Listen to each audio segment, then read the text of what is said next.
Hello everybody and welcome to another video and to our channel where we provide information to guide you to make the right decisions about living in Costa Rica.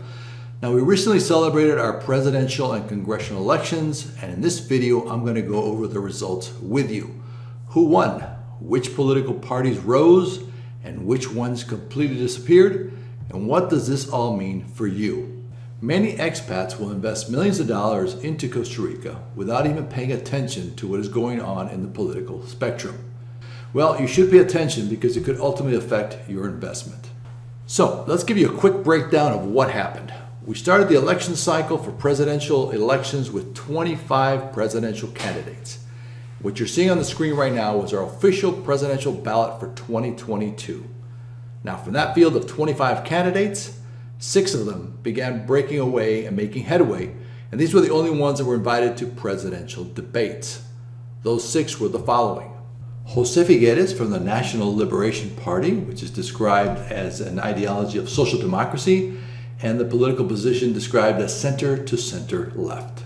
Then we have Linet Saborio from the Social Christian Unity Party, described as a party of Christian democracy, liberal conservatism, and the political position of center-right. Next, we have Fabricio Alvarado of New Republic. Mr. Alvarado was in the runoff 4 years ago and lost to the current president, Carlos Alvarado. His political party, New Republic, is described as an ideology of social conservatism, Christian right, and the political position is described as right-wing. Stay tuned because there was a surprise that many of the polls missed.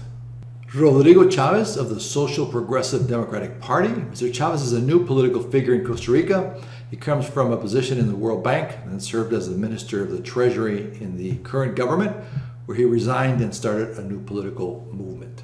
The ideology of that party is described as a social democracy, social liberalism, with a political position of center to center left. Then we have Eli Feinzag of the Liberal Progressive Party. Mr. Feinzag is an economist and business person who served as the Vice Minister of Transportation in a previous administration. His party, the Liberal Progressive Party of Costa Rica, is described as an ideology of liberalism and a political position of center-right.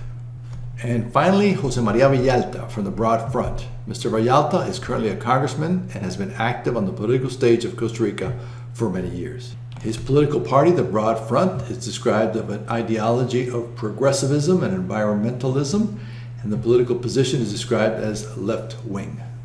And the winner of the election is nobody, at least not yet.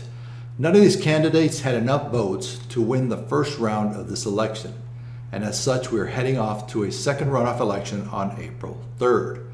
The actual winners were the undecided, or the ones who didn't vote. A record 41% for Costa Rica.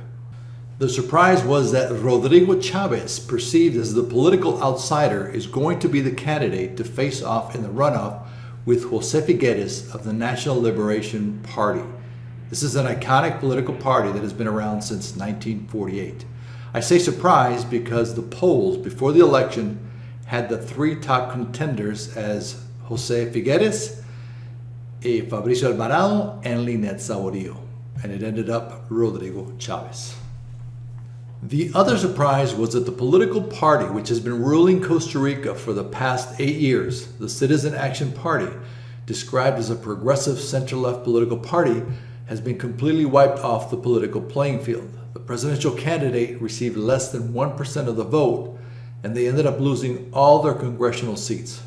So the runoff election is now between a former president from a traditional political party and the other candidate that is being promoted as the anti-establishment candidate for a political party that has never occupied any political position in the country before. That was the exact appeal of the Citizen Action Party, which has governed Costa Rica for 8 years, and it came in as an outsider that was going to clean up the country, but it has now disappeared from the political stage. Will Costa Rica once again go for an outsider, or will it swing back to the traditional party structure? At the moment, there is no clear signal as to who is the favorite of the two. As they debate and set forth their programs and policy, we shall see what develops and wait for April 3rd to find out who will lead Costa Rica for the next 4 years.